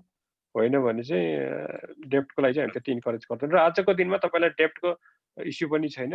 आज नेपालमा जरुरत भनेको इक्विटीकै हो के। त्यो हाइड्रो होस्, सिमेन्ट होस्, एभ्रिथिङ जे पनि छ, हामी कहाँ सर्टफल भनेको अहिले इक्विटीको हो। हाम्रो ब्याङ्क्सहरू त अहिले कहाँ लगानी गरौँ भनेर बसेकै छ। त्यो डेप्टको लागि अहिले इस्यु छैन। इभन हाइड्रोको लागि त अहिले त्यो खोसाखोस नै छ। मतलब तपाईँको एक्जिस्टिङ प्रोजेक्टहरू नै तानेर अब ब्याङ्कहरूले त्यो म इन्ट्रेस्ट रेट कम दिन्छु आउनु भनेर त्यो हिसाबले लगिरहेको छ। सो आजको दिनमा त्यो हाइड्रोको लागि डेप्टको इस्यु छैन, इक्विटीकै इस्यु हो हामी कहाँ। इक्विटी किन इस्यु भयो भने अब पहिला के हुन्थ्यो, म पहिला ब्याङ्कमा हुँदाखेरि हाम्रो सबभन्दा पहिला प्रोजेक्ट चाहिँ 2 मेगावाटको फाइनेन्सिङ थियो। त्यो 2 मेगावाटको फाइनेन्सिङको लागि हामीले 5 वटा कन्सोर्टियम बसेर अनि डेभलपरले पनि एकदमै जोरजाम गरेर अरू पर्सनल लोन लिएर इक्विटी हाल्नु भएको थियो। अब उहाँले त्यो 2 मेगावाट सक्नुभयो, त्यसपछि 5 मेगावाट गर्नुभयो, 5 मेगावाट सक्नुभयो, 10 मेगावाट, अहिले अब उहाँहरू 32 मेगावाट 40 मेगावाटमा जानुभयो। उहाँको एपेटाइट त बढ्यो होइन। अनि ब्याङ्क्सको पनि सबै एपेटाइट बढ्यो। अब अहिले त अब त्यो क्यापिटल बेस बढेको कारणले ब्याङ्कको पनि एपेटाइट भयङ्कर बढ्यो। तर डेभलपरको इक्विटी त अब पुरानो प्रोजेक्टमा फसिसकेको छ। त्यो रिटर्न त आउनु त टाइम लाग्छ। एक त त्यो भयो, अर्को उहाँले ठुलो प्रोजेक्टको साइज आँट गर्दै हुन्छ भने अहिलेको प्रोजेक्टहरूमा इक्विटी नै इस्यु हो, डेप्ट इस्यु होइन हाम्रो नेपालमा इनर्जी सेक्टरमा। हजुर हजुर, थ्याङ्क यू। एउटा नि सर यसमा जस्तो एउटा अब हुन्छ, अब हामी उसको हिसाबले हामीलाई त्यति उ नहोला, उनीहरूले रिटर्न लैजाने चाहिँ कसरी उ गर्छन्? अब हाम्रो त त्यति चासोको नहोला। जस्तो 5 वर्ष 10 वर्ष अथवा 3 वर्ष त्यो टेन्टेटिभ केही बनाएका छन् कि अथवा त्यो इन्डिभिजुअल इन्भेस्टरमा भर पर्ने कुरा हुन् कि त्यसमा उनीहरू एक्जिट हुन्? यसमा इन्डिभिजुअल र प्रोजेक्ट टु प्रोजेक्ट बेसिस नै फरक हुन्छ। हामीले तपाईँलाई एप्लाई गर्दा अथवा त्यो बिजनेस प्लान जुन हामी बनाउँछौँ त्यसमा चाहिँ क्लियरली एक्जिट स्ट्राटेजी भनेर एक्जिट अप्सन्सहरू हामीले इन्भेस्टरलाई दिन्छौँ। जस्तो हाइड्रोको केस छ भने त्यसमा के एक्जिट अप्सन हुनसक्छ। एउटा त तपाईँ एज अ डेभलपमेन्ट प्रमोटर तपाईँले नि त्यो उसको सेयर पछि किनिदिने, अथवा थर्ड पार्टीलाई सेल गर्ने, अथवा आइपिओ, मोस्टली यो 3टा एक्जिट अप्सन्सहरू हुन्छ। सो तपाईँले त्यो एक्जिट अप्सन्सहरूलाई के दिनुहुन्छ र उसको लागि के चिज चाहिँ एक्सेप्टेबल हुन्छ भन्ने कुरा हो। अब हाइड्रोमा म 5 वर्षमा एक्जिट गर्छु भने त्यो पोसिबल छैन। तपाईँलाई 2 वर्ष मिनिममदेखि 4 वर्ष 5 वर्ष त्यो कन्स्ट्रक्सनमै लाग्छ। तपाईँले आइपिओ नै जानुभयो भने पनि तपाईँले लिस्टिङ गरिसकेपछि 3 वर्ष उसको लकअप पिरियड हुन्छ। त्यसपछि स्टक मार्केटले फेभर गरेको छ, त्यहाँ रेट आइरहेको छ भने ही क्यान एक्जिट होइन। अदरवाइज त्यो एक्जिट गर्ने त्यो मतलब टाइम फ्रेम अब सोलरको केसमा अलिक चाँडो होला, सोलर पनि तपाईँले लङ टर्म लोन लिनु भएको छ भने त्यो पनि नहुन सक्छ। सो यो चाहिँ त उनीहरूले पनि इन्भेस्टरले पनि बुझ्छ, तर त्यही हो त्यो एक्जिट अप्सन्स चाहिँ उसलाई एभाइलेबल हुनु पर्यो। उसलाई एक्जिट अप्सन्स नै छैन, एकचोटि प्रोजेक्ट लगानी गर्यो तर उसले निस्किने ठाउँै देखेन भने त्यो केसमा चाहिँ ऊ डिस्करेज हुनसक्छ। किन कुनै पनि इन्भेस्टरले मतलब सधैँको लागि अब एउटा म्यारिज जस्तरी उसले इन्भेस्ट गर्दैन, इन्भेस्टर भने पैसा घुमाइरहने भन्ने हो, उसले एक्जिट चाहिँ खोज्छ।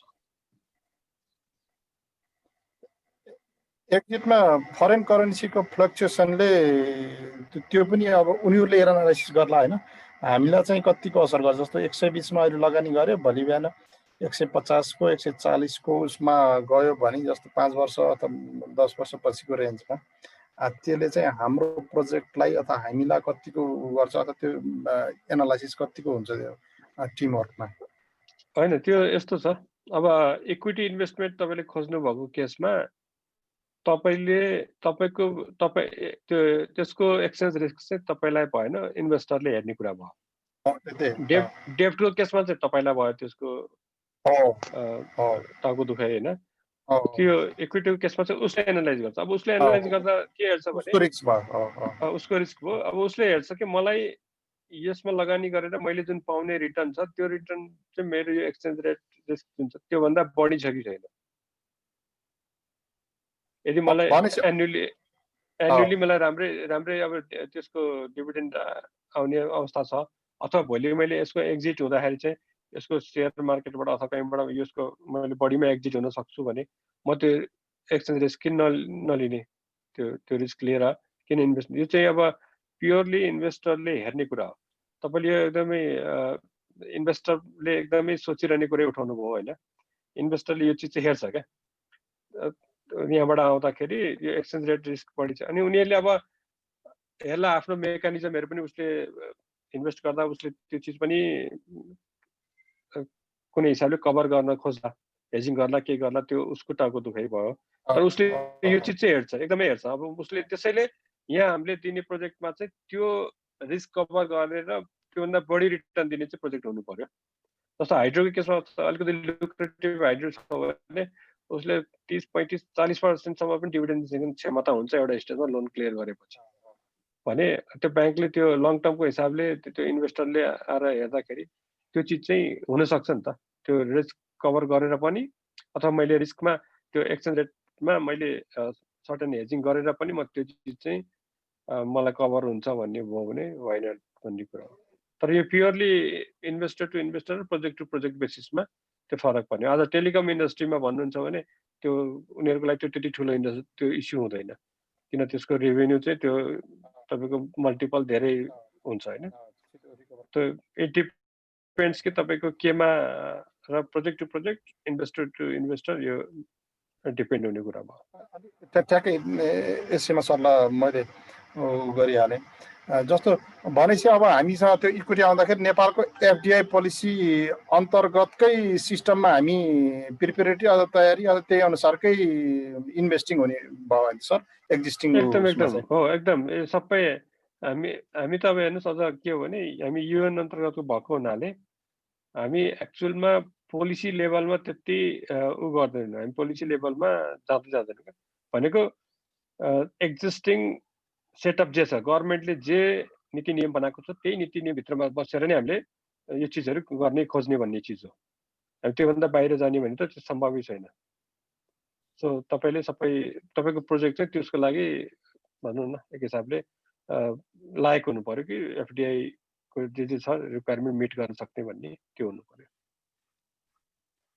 यसमा रेसियो चाहिँ छैन हाम्रो नेपाली यहाँ प्राइभेट उहरूको र उनीहरूको यो रेसियोमा भन्ने छैन, त्यो इन्डिभिजुअल नेगोसिएसन र प्रोजेक्टको पोटेन्सियलिटीमा भर पर्ने भयो। जस्तो इक्विटीको 20% 15% चाहिँ हामीले अथवा उनीहरू 70 भन्ने छैन, उनीहरू म्याक्सिमम चाहिँ इक्विटीको कतिसम्म जानुपर्छ भने त्यस्तो केही सेटिङ छ सर? त्यस्तो छैन। त्यो चाहिँ तपाईँले नै तपाईँको इन्भेस्टमेन्ट आस्क के हो भनेर तपाईँ नै क्लियर हुनु पर्यो। अनि तपाईँले जुन आस्क गरिरहनु भएको छ त्यो आस्क चाहिँ तपाईँले जस्टिफाई गर्न सक्नुहुन्छ कि सक्नुहुन्न। तपाईँले त्यो चिज चाहिँ अब इन्भेस्टरलाई कन्भिन्स गरेर ल्याउन सक्नुहुन्छ कि सक्नुहुन्न भन्ने कुरा चाहिँ त्यो तपाईँकै भयो क्या। जस्तो अहिले मैले एउटा हाइड्रोको एक्जाम्पल दिएँ नि, मैले 100% मलाई चाहिँ यसमा एफडिआई चाहियो भन्नुभयो, उसले मानेन। सिम्पल कुरा। किन भन्दा म तपाईँलाई हेरेर इन्भेस्टमेन्ट गर्छु भने तपाईँ नै हुनुहुन्न भने त मलाई त त्यो प्रोजेक्टमा किन आउने? म त तपाईँ हुनुहुन्छ भनेर आउने हो। अन्त यसमा कुनै हार्ड एन्ड फास्ट के पनि छैन। त्यो चाहिँ तपाईँले जस्टिफाई गर्न सक्नु पर्यो। त्यो इन्भेस्टरको चित्त बुझ्ने हिसाबको तपाईँको हुनु पर्यो। त्यसमा प्रोजेक्टको फन्डामेन्टली सपोर्ट गर्नु पर्यो। त्यो चिज हो। Thank you. मेरो कोरी लगभग सकियो। हस्, थ्याङ्क यू। धन्यवाद राम सरले। अब हामीले सञ्जीव पोखरेलजीको केही छ? हाम्रो स्वस्तिका खनाल पनि आउनुभएको छ अल्ट्रा सोलरबाट। स्वस्तिकाजी हेलो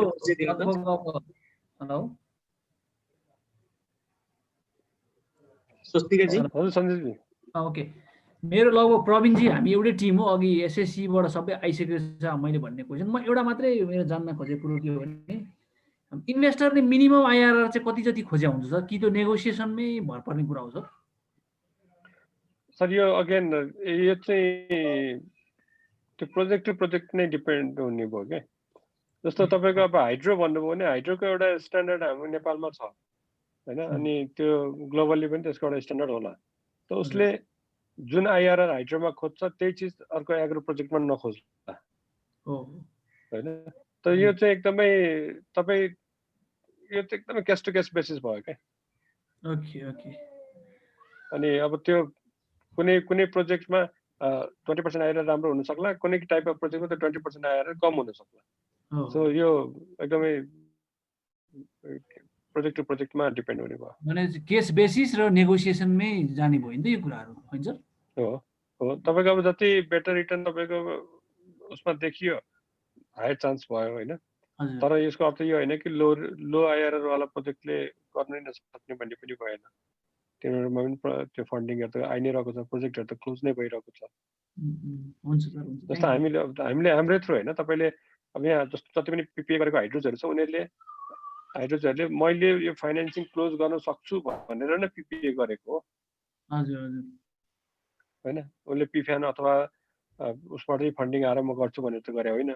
उसले कहीँ न कहीँबाट म गर्न सक्छु भनेर उसले पिपिए गरेको। सो त्यो प्रोजेक्ट त्यो लेभलमा उसलाई राम्रो लागेर नै उसले अगाडि बढाउन खोजेको हो। मेरो एउटा सानो छुटेछ कि म यहाँ डिस्कनेक्ट हुँदाखेरि त्यो टिम इन्डिभिजुअल 2-3 जना अथवा लिमिटेसन केही भन्ने छ टिम ग्रुपहरू चाहिँ सरले केही कुरा मेन्सन गर्नु भएको होइन। त्यसमा लिमिटेसन भन्ने भएन, तर क्रेडिबिलिटी हुनु पर्यो कि।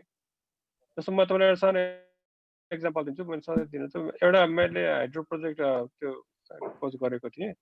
त्यो प्रोजेक्ट यति राम्रो छ नि, एकदम त्यो बिलिभै गर्न चाहिँ राम्रो छ कि। त्यो एकदमै एक्सेस रोड हाइवेको तलपट्टि, हाइवेको तल खोला, त्यसपछि प्रोजेक्ट साइड इन्डियाको बोर्डरको नजिक, इन्डस्ट्रिजहरूको नजिक होइन। यति राम्रो प्रोजेक्ट छ। अनि लास्टमा मैले उहाँलाई के रिकमेन्ड गर्नु पर्यो भने तपाईँको प्रोजेक्ट एकदमै राम्रो छ तर तपाईँकोमा इन्भेस्टर आउने चान्स कम छ। म पनि त सायद तपाईँको प्रोजेक्टमा इन्भेस्टमेन्ट गर्दिनँ होला यदि मसँग पैसा थियो भने। अन्त उहाँले किन यति राम्रो प्रोजेक्ट नभनेपछि किन भन्दा मलाई यो विश्वास छैन कि तपाईँले यो प्रोजेक्टलाई कन्क्लुजनमा लान सक्नुहुन्छ। प्रोजेक्ट राम्रो एउटा ठाउँमा भयो कि, तर तपाईँले त्यो प्रोजेक्ट कन्क्लुजनमा लाने भने त त्यो 3 वर्ष 2 वर्ष जुन कन्स्ट्रक्सन पिरियडमा म्यानेज गर्ने, ब्याङ्कलाई म्यानेज गर्ने, इन्भेस्टर म्यानेज गर्ने, कन्ट्र्याक्टिङहरू म्यानेज गर्ने, त्यो सबै गर्न सक्नु पर्यो नि त। त्यसपछि नै त्यो प्रोजेक्टको रिटर्न आउन सक्छ। तपाईँले त्यो म्यानेज गर्न सक्ने क्षमता छ कि छैन त्यो चिज चाहिँ इन्भेस्टर त पक्कै हेर्छ। अनि मैले उहाँलाई के रिकमेन्ड गरेँ भने तपाईँले पहिला यसरी एउटा लोकल प्रमोटर राख्नुहोस्, थप्नुहोस्, जसको मार्केट स्ट्यान्डिङ होस्, जसलाई ब्याङ्कले पत्याओस्। त्यसपछि अरू इक्विटी पार्टनर खोजुला भन्दाखेरि उहाँले ठिक भन्नुभयो सर, म त्यो एकचोटि गर्छु भनेर उहाँ लागिरहनु भएको छ त्यसको लागि। सो यो टिम भने चाहिँ क्रेडिबल हुनु पर्यो क्या।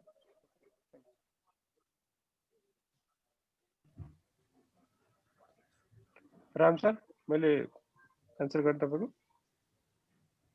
क्लियर भयो सर, हस् धन्यवाद। कालिदास दाइ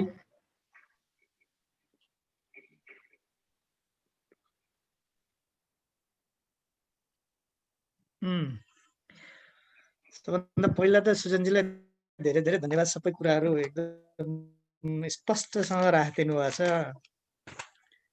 हुन त यसभन्दा अगाडि पनि म ट्राई गर्न खोजेको थिएँ पहिलाको सेमिनारहरूमा पनि, वेबिनारहरूमा पनि, तर राम्रोसँग त्यति बुझिएको थिएन। अहिले हाम्रो मेकानिजम के हो, कसरी जाने भन्ने कुराहरू एकदम स्पष्टसँग राखिदिनु भएको छ। त्यसको लागि पहिला त सुजनजीलाई धेरै धन्यवाद। त्यसमाथि रामबहादुरजीले धेरै जसो कुराहरू उठाइदिनु भएको छ।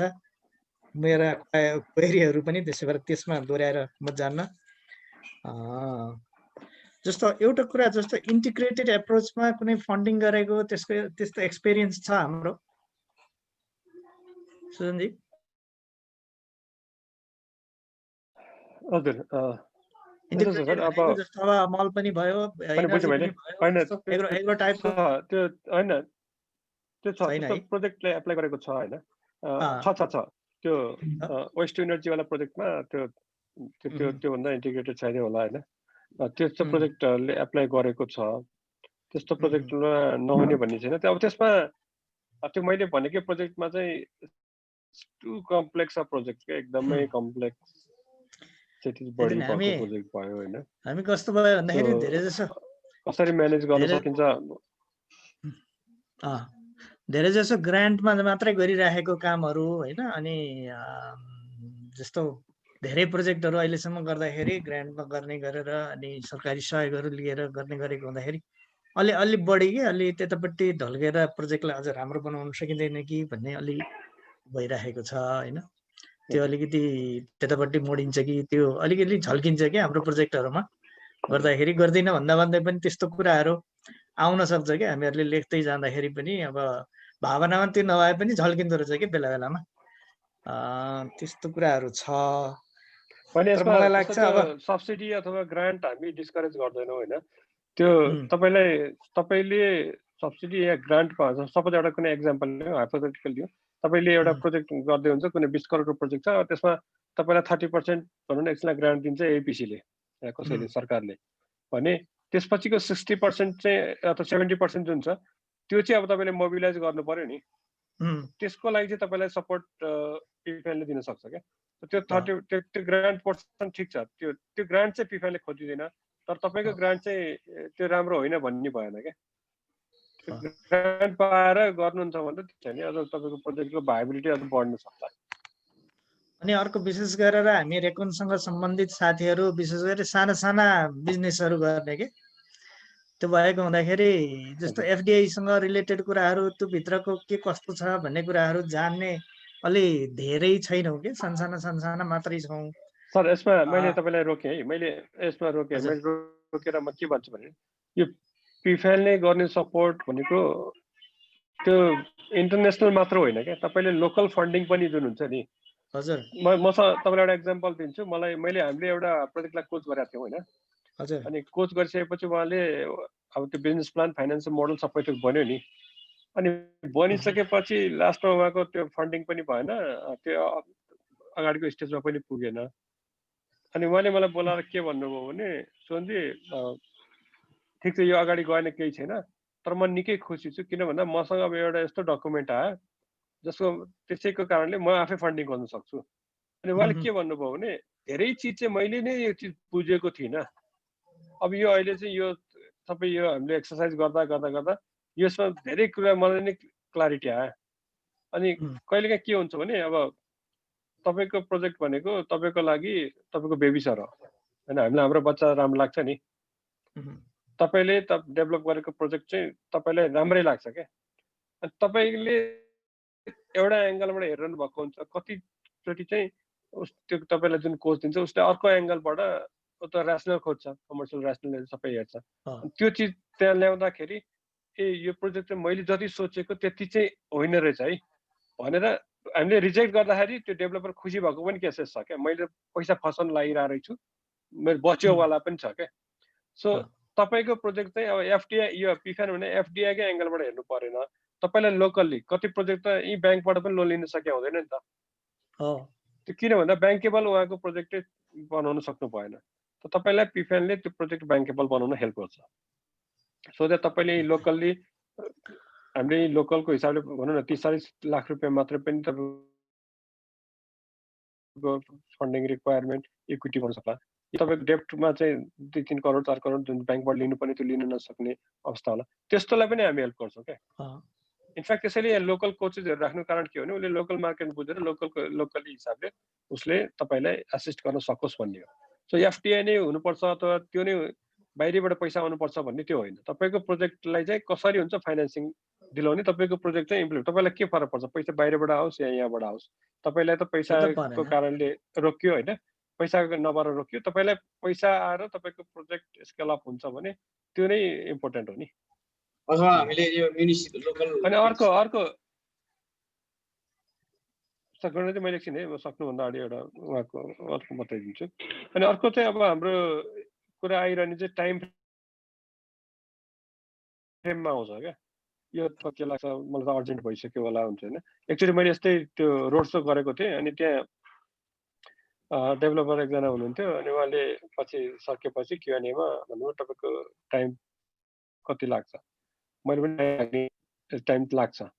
अनि उहाँले के भन्नुभयो हामी त व्यापारी मान्छे कहाँ तपाईँलाई कुरेर बस्नु त, त्यसो भए हामी एप्लाई गर्दैनौँ, ठिक छ तपाईँ गर्नुहोस् भन्नुभयो। मैले पनि एप्लाई गर्नु भने ठिक छ। अनि उहाँले 6 महिनापछि आएर त्यसपछि एप्लाई गर्नुभयो क्या। मैले भन्न खोजेको के भने यो प्रोसेस टाइम लाग्छ, तपाईँले गर्दा पनि लाग्छ क्या। मैले गरेर टाइम लाग्यो होइन कि, तपाईँले गर्दा पनि लाग्छ। जे टाइम लाग्ने त्यो टाइम त लागि नै हाल्छ। अनि कलेक्टिभली बरु तपाईँले भन्दा हामीले गर्दा चाँडो हुन्छ भन्छौँ क्या। तपाईँले चाहिँ अब सबै चिज बुझ्नु पर्यो त्यो प्रोसेसमा। हामीले चाहिँ त्यो चिजहरू गरि नै रहेको हुनाले धेरै चिजहरू हामीले बुझेको छ, रिक्वायरमेन्ट के हो, कोसँग कन्ट्याक्ट गर्ने, कस्तो डकुमेन्ट्सहरू बनाउने भन्ने कुरा थाहा भएको हुनाले सायद हामीलेबाट पनि चाँडो हुन्छ कि भन्ने हो। तर समग्रमा यो टाइम टेकिङ प्रोसेस चाहिँ हुन्छ क्या। अनि त्यसमा अब अर्को प्रब्लम के हुन्छ भने मलाई कहिले पैसा दिनुहुन्छ होला भनेर उहाँले क्वेसन गर्नुहुन्छ कि बाबा हामी त भर्खर म त पिफेन भने के एक्सप्लेनै गर्दैछु तपाईँलाई। तपाईँको प्रोजेक्ट बुझेको छैन, तपाईँको प्रोजेक्टको कुन स्टेजमा छ त्यो मैले बुझेको छैन, तपाईँले इन्भेस्टरलाई त्यो चिज बुझाउनु पर्छ। अनि कति हामीका कस्तो प्रब्लम छ भने मलाई पैसा चाहियो तर म इन्फर्मेसन केही दिन्न होइन। अब त्यो त्यसरी हुँदैन नि। अब तर त्यो चाहिँ 2 वर्ष अगाडि जति त्यो प्रब्लम थियो अहिले चाहिँ धेरै कम भइसक्यो। अब अहिले चाहिँ मलाई नेपालमा खुसी लागेको के छ भने यहाँको डेभलपरहरू भइसक्नुभयो र उहाँहरूले यो अब नेपालमा अहिलेको जुन हामी क्यापिटल डेफिसिट कन्ट्री भयो, हामीलाई क्यापिटल भयो भने हामीको धेरै गर्न सकिन्छ भन्ने चिज चाहिँ बुझिसक्नुभयो। अहिले चाहिँ अब त्यो इन्फर्मेसनहरू यताउतिमा त्यस्तो पहिला जस्तो प्रब्लम छैन। तर पनि कहिलेकाहीँ इस्यु आउँछ कि म यो इन्फर्मेसन त दिन्न, पैसा चाहिँ चाहियो होला। सो टाइम पनि लाग्छ होइन। यो टाइम टेकिङ प्रोसेस हो, गाह्रै प्रोसेस हो। तर यसमा लागेन भिडेन भने त हुँदैन गरेर आउँदै आउँदैन। हुन्छ, खास मेरोतिर धेरै क्वाइरीहरू छैन, धेरै आइसकेको छ। हस्, धन्यवाद। त्यो हामीले लोकल म्युनिसिपालिटीहरूबाट लोकल गभर्मेन्टबाट पनि पार्टनरसिप गर्न सकिन्छ। पैसा हेजिङ होइन कि उनीहरूले 30% इन्भेस्टमेन्ट गर्यो, हामीले गर्यौँ, अरू इन्टरनेसनली लिएर आउने भन्नु पनि सकिन्छ नि। सकिन्छ। यसमा अब त्यो पिपिपी मोडलमा पनि गर्ने नै भन्ने हो होइन। अझ अहिले त कोअपरेटिभले पनि राख्ने भन्ने छ नेपालमा त। त्यो नहुने भन्ने कुरा। अब त्यो इन्भेस्टरलाई त्यो चिजहरू तपाईँले एक्सेप्टेबल हिसाबले बताउन सक्नु पर्यो, कन्भिन्स गर्न सक्नु पर्यो भन्ने कुरा हो। हस्तजी अलि थोरै क्लियर पार्नु त यसमा। हस्तजीको क्वेसन छ। मलाई पालो दिनु भयो हो त्यही त नि। आज धेरै खुसी लाग्यो, धेरै स्पष्ट हुने अवसर पनि मिल्यो। अघि काल्य सरले भने जस्तै म चाहिँ अलिकति यो हामी रेकोन त्यहाँ छँदैछ, रेकोनभित्र पनि म चाहिँ रुटपानको अध्यक्ष भनेको चाहिँ यो आइसिएस सेक्टरमा काम गर्ने कम्पनीहरूको चाहिँ एसोसिएसन हो। यसमा हामी धेरै त छौँ, तर यो चाहिँ अहिले पछिल्लो अवधिमा सबै साथीहरू सब्सिडीमा काम गरिरहेको। सब्सिडीमा काम गर्दाखेरि चाहिँ एपिसीको सब्सिडी प्रोसेसिङमा देखेको त्यो झमेलाहरूले हेर्दाखेरि चाहिँ अब यो काम हामी चाहिँ गर्न हुँदैन। अब टोटालिटीमा हामीले यो चाहिँ पछिल्लो हाम्रो सोचाइ भने चाहिँ यो एइपिसी मात्र होइन, कोही कसैले पनि चुलोको डिभाइसहरूमा चाहिँ यो सब्सिडी रोक्नुपर्छ भन्ने तर्फमा लाग्यौँ। यद्यपि सब्सिडी भन्ने कुरो राम्रै हो, तर सब्सिडी दुईटा हिसाबले, एउटा कुरा चाहिँ त्यसको मिनिमम नम्बर भएको हुनाले त्यसले स्वाभाविक रूपमा मार्केट चाहिँ सङ्कुचनमा ल्याउने भयो एउटा। दोस्रो कुरा चाहिँ अब त्यो 10-20 हजार सब्सिडी बाँड्ने कुराले चाहिँ अब 40-50वटा कम्पनीहरू चाहिँ सस्टेन हुन पनि सक्दैन। त्यसकारण मार्केट के एक्सटेन्ड गर्ने भन्दाखेरि मार्केट ठुलो छ, एक्सटेन्ड गर्न सकिन्छ। तर एउटै समस्या के हो भने एकातिर एइपिसीले सब्सिडी दिने, त्यो पनि पर्याप्त नदिने, अनि अब मान्छेहरू चाहिँ सब्सिडी पाउने कुरा हुँदा किन फुल पेमेन्ट गर्ने, अनि सब्सिडी पाउँछ भनेर कुर्दाखेरि सबैले पाउँदा पनि नपाउने, यो स्थिति भएको हुनाले समस्या छ। र हामी चाहिँ खास गरी लोकल बडीसँग काम गर्न चाहन्छौँ। लोकल बडीसँग पैसा पनि छ, आर्थिक सेक्टरमा काम गर्न निम्ति भनेर एइपिसीले दिएको बजेट पनि छ, उनीहरू आफै पनि बजेट परिचालन गर्न सक्ने अवस्था छ। तर यहाँ अलिकति ठिक ढङ्गले प्रोजेक्ट डिजाइन कसरी गर्ने भनेर म एउटा विलखबन्धमा अप्ठ्यारोमा परेको सन्दर्भमा मैले गुणासँग धेरै कुराकानी गरेको। फन्ड त छ हामीसँग, साथीहरू पनि हुनुहुन्छ, अलिक बसेर कुराकानी गरौँ भनेर भन्नुभएको थियो। प्रोजेक्ट डेभलप गर्ने आइडिया नभएको कारणले गर्दा कुरै यहाँहरूको पिफान भन्ने सुन्ने बित्तिकै रेकुनको र अब पिफानको बिचमा चाहिँ एक खालको चाहिँ एमओयू भयो भन्ने कुरा हुनदेखि नै हामी अलिअलि चाहिँ सोचाइ बनाइरहेको। तर यो चाहिँ अलिक कङ्क्रिटाइज कसरी गर्ने भन्ने कुरामा चाहिँ अगाडि बढ्न सकिएन। अब यो चाहिँ सुरुवात के गरी भन्ने पो लाग्यो मलाई त। अहिले एकदम तपाईँले जुन कुरा बताउनु भयो नि, पिफानले पनि गर्न खोजेको त्यही चिज हो, प्रोजेक्ट्सलाई ब्याङ्केबल बनाउने। के गर्दाखेरि चाहिँ यसमा यो प्रोजेक्टमा चाहिँ फाइनेन्सिङ आउन सक्छ भन्ने कुरो नै पिफानले गर्ने हो। पिफानको मेन अब्जेक्टिभ नै त्यही हो। अनि त्यो कसरी हुन्छ भने पिफानले तपाईँको प्रोजेक्टलाई डिरिस्क गर्न हेल्प गर्छ क्या। त्यो कसरी भन्दा पिफानले अब ग्लोबल प्रोग्राम भयो, उसको एक्सपिरियन्स ग्लोबल्ली छ। तपाईँको जस्तो प्रोजेक्ट चाहिँ कहीँ न कहीँ गरेकै हुन्छ क्या, कहीँ न कहीँ भइ नै रहेको हुन्छ। त्यस्तो ठाउँमा कहाँनिर चाहिँ बढी रिस्क देखिएको थियो, त्यसलाई कसरी मिटिगेट गर्यो भनेर त्यो एक्सपिरियन्स ल्याएर यसमा राख्ने हो होइन। सो ब्याङ्केबल कसरी बनाउने भन्ने कुरो चाहिँ हाम्रो मेन अब्जेक्टिभ त्यही हो। अनि त्यसमा तपाईँलाई पिफानको कोचले त्यसमा त्यो चिजमा असिस्ट गर्छ। त्यो अब्जेक्टिभ चाहिँ पिफानको पनि त्यही नै हो। त्यसमा अब अलिकति नेपालको माटोले के खोज्छ त्यो हिसाबले गर्ने भन्ने कुरा हो। सब्सिडीमा मेरो अब यो इन्स्टिट्युसनल हिसाबले चाहिँ कुनै कमेन्ट छैन।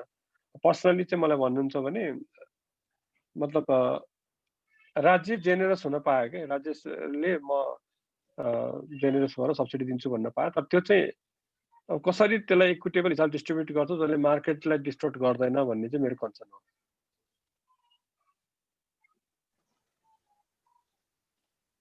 स्वस्तिकाजी। हजुर नमस्ते सबैजनालाई। मेरो चाहिँ एउटा क्वेसन छ सानो, त्यो हाम्रो जति पनि प्रोजेक्टहरूमा छ नि त्यसमा मिनिमम रिटर्न यति भनेर स्पेसिफाई गर्नु भएको छ कि? मैले अहिले पनि यो कुरा बताएँ। यसमा मिनिमम रिटर्न भन्ने त्यस्तो कुनै स्पेसिफिक छैन। त्यो रिटर्न इनफ्याक्ट आफैमा प्रोजेक्ट टु प्रोजेक्ट फरक हुन्छ। जस्तो मैले जे रिटर्न हाइड्रोमा खोज्छु त्यो सोलरमा नखोजुला, किन हाइड्रो भनेको it's much riskier than solar भयो होइन। अनि त्यो हिसाबले मैले हाइड्रोमा अलिक बढी खोज्छु भन्ने एउटा हुनसक्छ। त्यो कुरा मैले बुझेँ। मैले सुन्न खोजेको चाहिँ जस्तै अब प्रोजेक्टको अब फर्स्टको 2-3 वर्षमा अब रिटर्नै नआउन पनि सक्छ, रिटर्न काम गर्न सक्नुपर्छ होइन। त्यस्तो कुराको लागि पनि केही स्पेसिफाइड छ कि लाइक 80 वर्षमा चाहिँ तपाईँको प्रोजेक्ट चाहिँ ब्रेक इभन पर्यो या के छ भने त्यस्तो खालको केही छ कि छैन प्रक्रिया? होइन, त्यो त यस्तो हो, इन्भेस्टरले पनि प्रोजेक्टको बुझ्ने। जस्तो हेडमै उसले लगानी गर्दैछ भने हिनोज कि अब 4 इयर्स कन्स्ट्रक्सन पिरियड होला, त्यसपछि अर्को वर्षदेखि रेभेन्यू जेनेरेट होला, त्यसमा पनि अब डिभिडेन्ड भनेको अर्को 1 वर्ष लाग्न सक्छ भन्ने कुरा त उसले बुझेको हुन्छ। यो चिज त तपाईँले पनि आफ्नो प्रपोजलमा त्यो चिज पनि क्लियर प्रोजेक्सन बनाउँदाखेरि त्यो देखेको तपाईँले त्यसलाई देखाउनै भएको हुन्छ, एक्सप्रेस गरेकै हुन्छ। सो त्यो इन्भेस्टरले पनि मलाई फर्स्ट इयरदेखि नै रिटर्न चाहिन्छ भन्ने त्यो उसको पनि हुँदैन। उसले पनि प्रोजेक्ट कसरी डेभलप हुन्छ भन्ने कुरा बुझेको हुन्छ। तर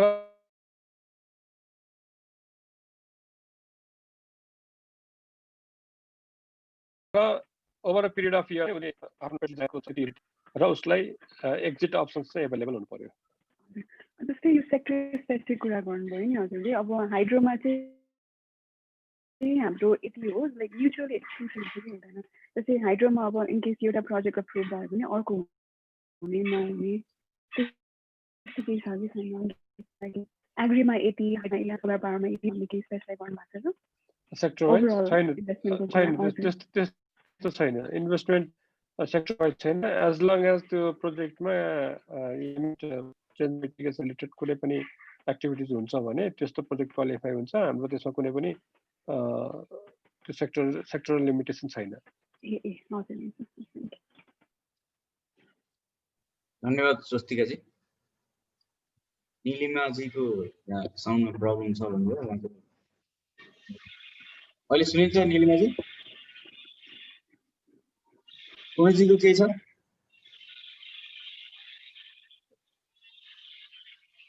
रणजितकारजी म त नेमजीको कुरा सुन्न पछिमा छ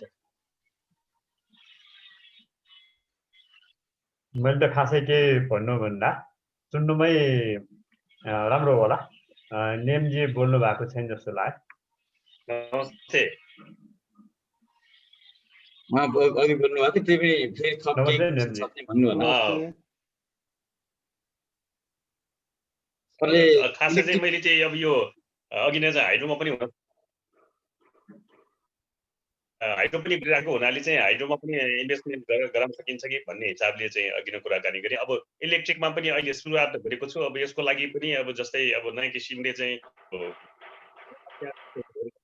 अलि मास चाहिँ इलेक्ट्रिक भेहिकल इन्ट्रोड्युस गर्ने हिसाबले पनि के गर्न सकिन्छ कि भनेर सोचेको अब पर्सनली नै कुरा गरेर अब कसरी प्रोजेक्ट बनाउनु पर्छ पर्ला थालेको छु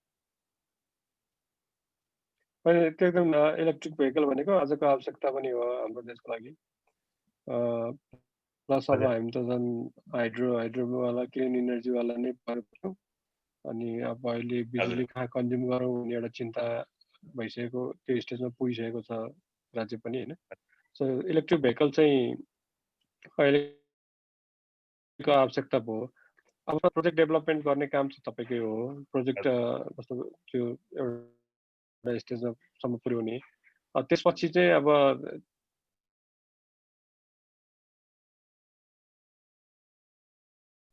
पिप्यान तपाईँलाई इनिसिएटिभको प्रोजेक्ट डेभलप गर्ने काम चाहिँ हुन्छ र अब त्यसलाई कसरी त्यो फिजिबल हुन्छ एकचोटि यहाँले गर्नु नै भएको होला अलिकति अहिलेको लागि अब गभर्मेन्टले पनि यसमा फेसिलिटेट गरेकै छ ड्युटीहरू कम नै छ कम्पेरिटिभली होइन अब इभी पनि कस्ट वाइज त मतलब डिक्लाइनिङ ट्रेन्डमै छ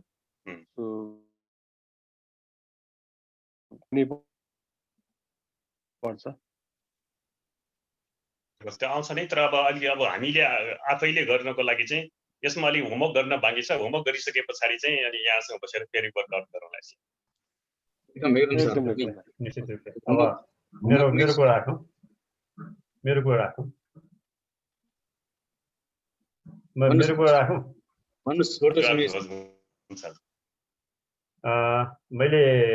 मैले के एक्सपेक्ट गरेको छु भने अहिले एक्सपेक्ट गरेका कुराहरू धेरै यसो सुजनजीले बताइसक्नु भएको छ र यो हामीले एक फेजको अब तपाईँहरूलाई हामी क्लाइन्टहरू भन्न चाहन्छौँ क्लाइन्टहरू भन्ने जुन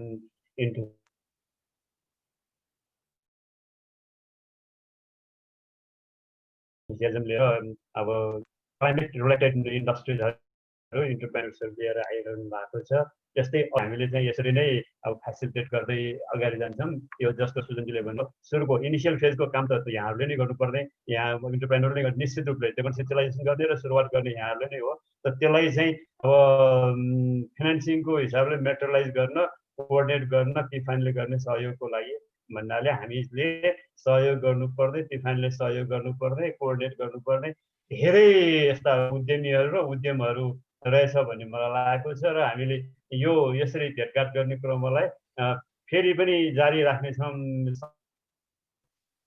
समय समयमा अब होला यहाँहरूसँग यो पटक बस्यो यही कुरा यहाँहरूसँग दोहोऱ्याउनु नपर्ला अर्को ब्याच अर्को ग्रुपसँग हामी चाहिँ यही कुरा राख्छौँ होला जे होस् हामीले चाहिँ रिन्युएबल इनर्जी कम्पिटिसन अफ नेपालले सोचेको फाइनेन्सिङको कुरालाई चाहिँ सहज तुल्याउने कसरी र त्यसलाई चाहिँ सहयोग गर्ने कसरी भन्ने एउटा चाहिँ फेजमा हामी पुग्यौँ।